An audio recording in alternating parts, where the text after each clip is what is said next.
और भक्ति करने के लिए भी मर्यादा की जरूरत है। साहब ने कहा है, धर्मदास बिन मर्जात भक्त नहीं होई, मिट जाए साधु सेवक दोई। दोनों का विनाश हो जाएगा जहां मर्यादा नहीं हो, चाहे गुरु हो चाहे शिष्य हो, दोनों की अपनी एक मर्यादा है। और अगर मर्यादा नहीं है तो कुछ नहीं हो सकता है। कितना भी आप कर लो, कुछ भी कर लो, लेकिन वो चीज प्राप्त नहीं होगी। बिन मर्जात भक्त नहीं होई, बिना मर्यादा के भक्ति नहीं होती है। मर्यादाहीन व्यक्ति समाज में बुरी दृष्टि से देखा जाता है, गलत दृष्टि से देखा जाता है। आज निरंजन जी पहुंचे तो, लेकिन अपने बड़े भाई के पास पहुंचकर प्रणाम नहीं किया, सम्मान से शब्द नहीं कहे, बल्कि क्या करें, एक कूर्म जी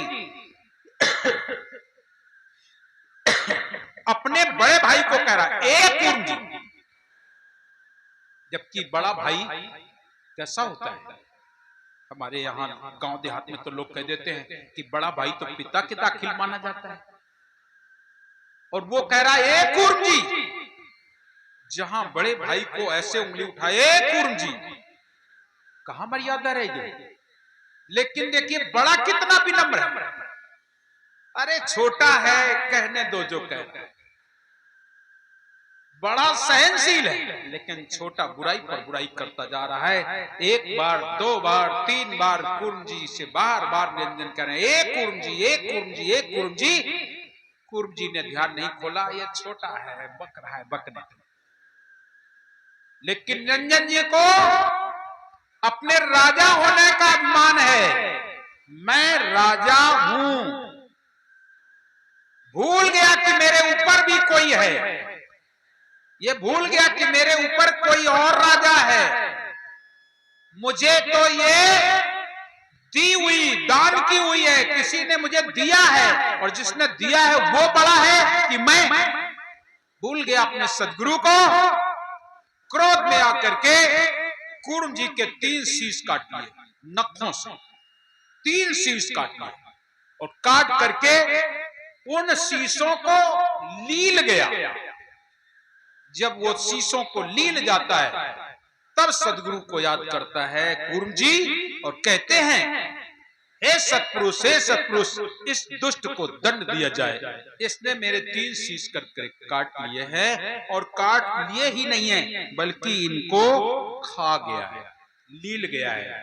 सदगुरु दयालु हैं, देखते हैं, बोले मैंने इसे वचन दिया है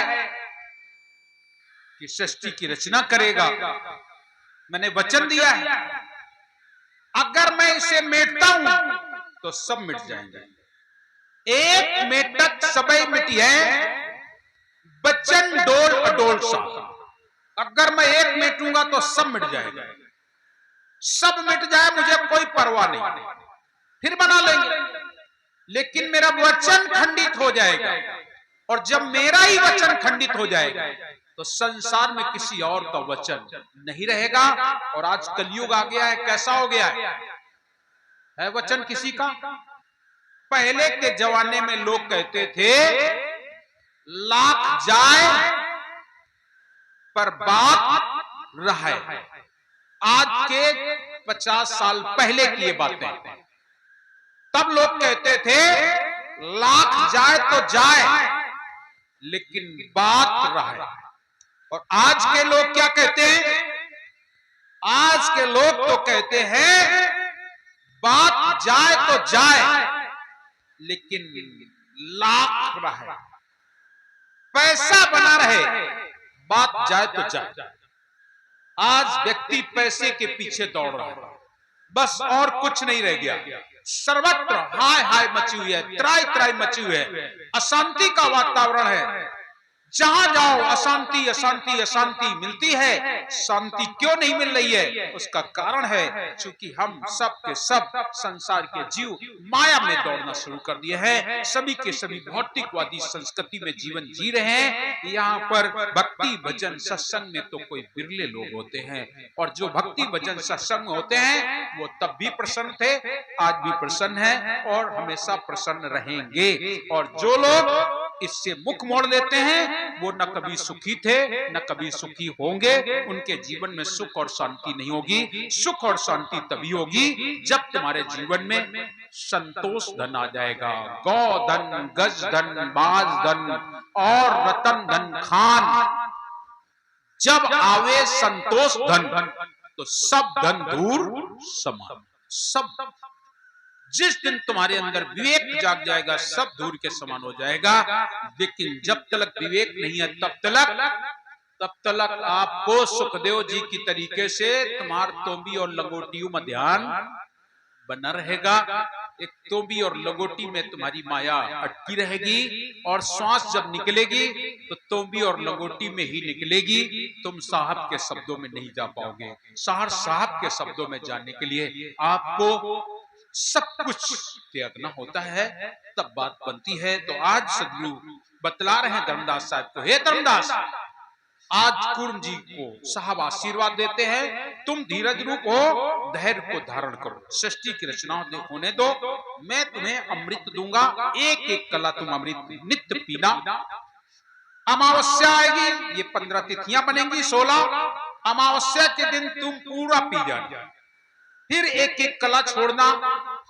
पूर्णिमा के दिन पूर्ण कलाओं से संसार, पूर्ण कलाओं से चंद्रमा होगा। तुम्हारा उस दिन पेट खाली होगा। उस दिन हमारे जो भक्त होंगे वो व्रत रखेंगे, तुम्हारा व्रत होगा तो उनका भी व्रत होगा। इसलिए आप लोगों ने पूर्णिमा व्रत की कथा में सुना होगा, जा दिन उत्पत्ति पुरुष संसारा, ता दिन पूना का विस्तारा। उसी दिन पूर्णिमा का उद्भव हुआ। वो लोग व्रत रखेंगे और हमारे नाम का चिंतन करेंगे। तुम भी मेरे नाम का चिंतन करो। और ये निरंजन जी ने जो गलत कर्म किए, सबसे पहले तो अद्या महामाया को लील गया, इसलिए इसका नाम पड़ा काल। आज तुम्हारे को परेशान किया, तुम्हारे 3 शीश काट के 16 मस्तक से 3 मस्तक काट लिए। उन 3 मस्तक के 3 देवता ब्रह्मा विष्णु महेश प्रकट होंगे, जो तुम्हारे ही अंश होंगे। और मैं तुम्हें एक वादा करते हैं, ये निरंजन जी को आज से मैं दर्शन नहीं दूंगा। ये बहुत बड़ी बात हो गई। आज से मैं इनको दर्शन नहीं दूंगा। और कह रहे हैं साहेब, जाओ धर्म रहो वही देशा, और स्वर्ग मृत्यु पाताल नरेशा। जाओ हे निरंजन, धर्म भी उनको कहा गया, जाओ धर्म रहा वही देशा, स्वर्ग मृत्यु और पाताल नरेशा। तुम स्वर्ग मृत्यु और पाताल के राजा हो। आज से तुम सवाया उत्पत्ति करोगे, और जैसे 1 लाख का भक्षण करोगे तो 1.25 लाख का विस्तार करोगे। आज से लोग तुम्हें महाकाल भी कहेंगे। उनका नाम काल और महाकाल पड़ गया। और तुम्हारे अंश से ये जो 3 देवता उत्पत्ति होंगे, इनसे सृष्टि का कार्यभार चलेगा। इस तरीके से आशीर्वाद दिया। उनको मिला क्या? कूर्म जी के पेट से चंद्र, सूर्य, तारागण, बड़वालन, पृथ्वी, बहुत सारा सामान, जो सृष्टि का सामान, 5 तत्व, 25 प्रकृतियां, सब कुछ प्रकट हुआ।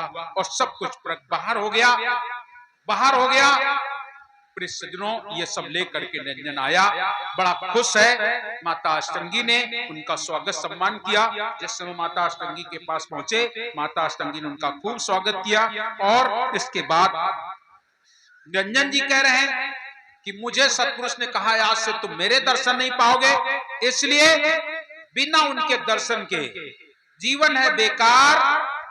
भजन बिन दुनिया में, संसार में जीवन मिला है, अगर अपने सदगुरु का नाम ना सिमरन कर सका तो वो कर ही क्या सकता है। जीवन है बेकार भजन बिन दुनिया में। इसलिए अष्टंगी, अब तुम 4 लोग हो गए।